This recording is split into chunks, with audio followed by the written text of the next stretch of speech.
Pemirsa, gambar-gambar dramatis dari udara merekam akhir dari sebuah perjuangan panjang di Karabelada, Laguaira. Harapan menemukan korban selamat resmi berakhir, menyisakan puing-puing dan duka mendalam akibat gempa dahsyat.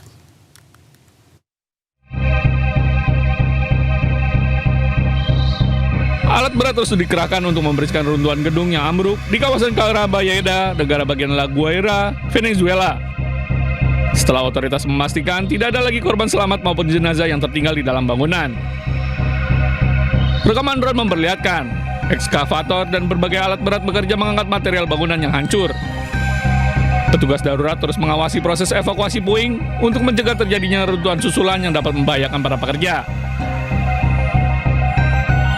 Setelah operasi pencarian ini dinyatakan selesai, fokus penanganan kini dialihkan pada pembersihan lokasi dan pemulihan kawasan yang luluh lantak akibat bencana. Gempa bumi berkekuatan magnitudo 7,2 dan 7,5 yang mengguncang Venezuela pada 24 Juni meninggalkan jejak kehancuran yang sangat besar. Berdasarkan data terbaru otoritas Venezuela, bencana tersebut telah menyebabkan 1.943 orang meninggal dunia dan 10.571 orang mengalami luka-luka. Kita kembali ke informasi dalam negeri. Pemirsa, sebuah pohon setinggi 15 meter tumbang dan menimpa 3 kendaraan di Cianjur, Jawa Barat. Akibatnya sejumlah pengendara mengalami luka. Pangkal pengendam ke arah turunan.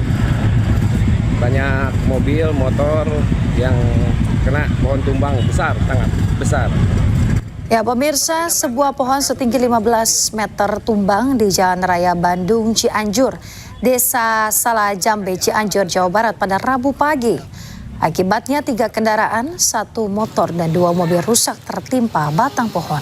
Tidak ada korban jiwa dalam kejadian ini, namun sejumlah orang mengalami luka ringan. Petugas diterjunkan untuk mengevakuasi material pohon yang sempat menutupi badan jalan.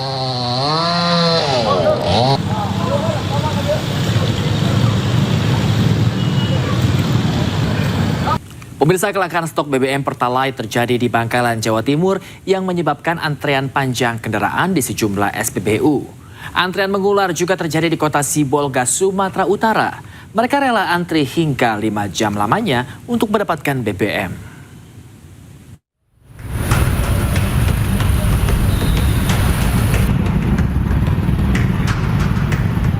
Beginilah kondisi kemacetan lalu lintas yang terjadi akibat antrean mengular di depan SPBU Juno, Kabupaten Bangkalan, Jawa Timur. Meski jumlah pembelian dibatasi, antrean kendaraan terlihat memanjang baik roda 2 maupun roda 4 hingga truk. Serbuan pengendara ke SPBU ini terjadi karena SPBU lain sudah banyak yang tutup akibat habisnya semua jenis stok BBM, terutama jenis Pertalite. Mereka pun mengaku terpaksa mengantre panjang karena BBM Pertalite sudah tak tersedia lagi di tingkat pengecer. Ya karena peminatnya tuh ini Pertalite lebih murah gitu. Lebih murah. Kalau sebelumnya memang pengguna Pertalite atau iya, Pertamax? Pertalite. Udah rencana ini beralih ke Pertamax, Pak? Ya kalau Pertalite nggak ada ya otomatis ke Pertamax memang. Ini berarti kalau masih ada Pertalite meskipun antri panjang tetap ngantri iya, ya, Pak? karena kan lebih murah. Tidak hanya di Jawa Timur, antrean BBM juga terjadi di Sumatera Utara, tepatnya di kota Sibolga. Antrean panjang kendaraan didominasi truk, angkutan barang dan angkutan umum terlihat di sejumlah SPBU Jalan Sisingamangaraja dan Jalan Es Parman. Antrean mengular hingga sekitar 3 km yang menyebabkan kemacetan lalu lintas. Sejumlah pengendara mengaku terpaksa mengantri hingga 5 jam akibat terbatasnya kuota solar bersubsidi. Kondisi ini dikhawatirkan akan mengganggu distribusi logistik serta berdampak pada aktivitas ekonomi masyarakat. Dari Bangkalan, Jawa Timur, Sibolga, Sumatera Utara, iNews melaporkan.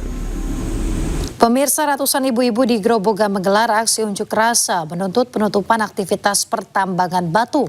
Dalam aksinya, mereka juga mengusir truk dan alat berat di lokasi tambang.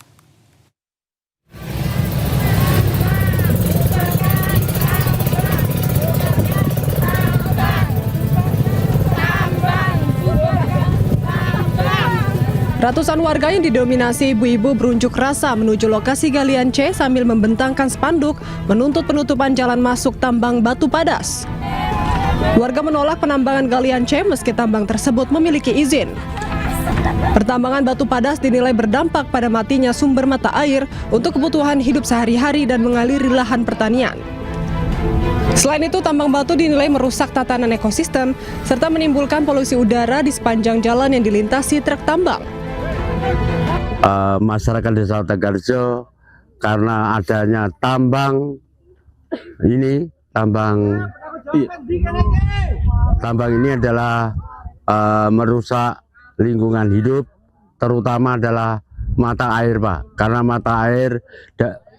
sumber mata air itu sudah berasal dari sini sampai ke timur. Seluruh dump truck yang ada di lokasi kemudian diusir warga untuk segera meninggalkan tambang.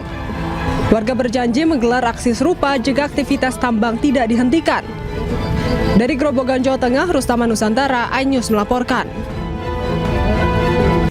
Anda kembali di iNews Pagi. Pemirsa, belasan remaja pelaku balap liar di Makassar, Sulawesi Selatan kocar-kacir hingga diringkus polisi. Aksi pelaku mengganggu pengendara melintas bahkan meresahkan usai kerap berujung tawuran hingga serang permukiman warga.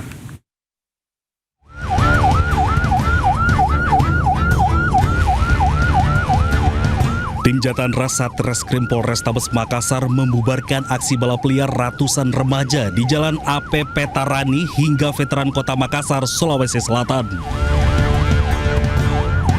Para pelaku kocar-kacir melarikan diri, bahkan sempat terlibat kejar-kejaran dengan polisi.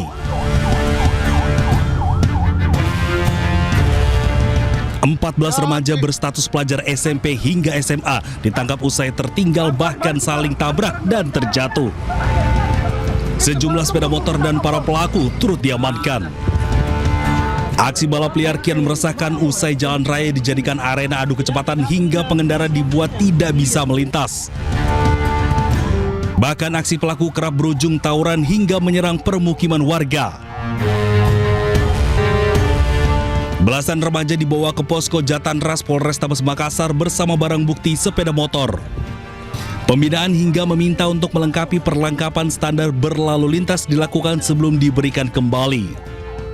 Dari Makassar, Sulawesi Selatan, Syahrul Adiaksa, iNews melaporkan. Polisi tangkap pelaku penipuan emas warga dengan diiming-imingi dapat bantuan uang sebesar 10 juta rupiah di Majalengka, Jawa Barat. Ya, komplotan pelaku ditangkap saat mengendarai kendaraan minibus.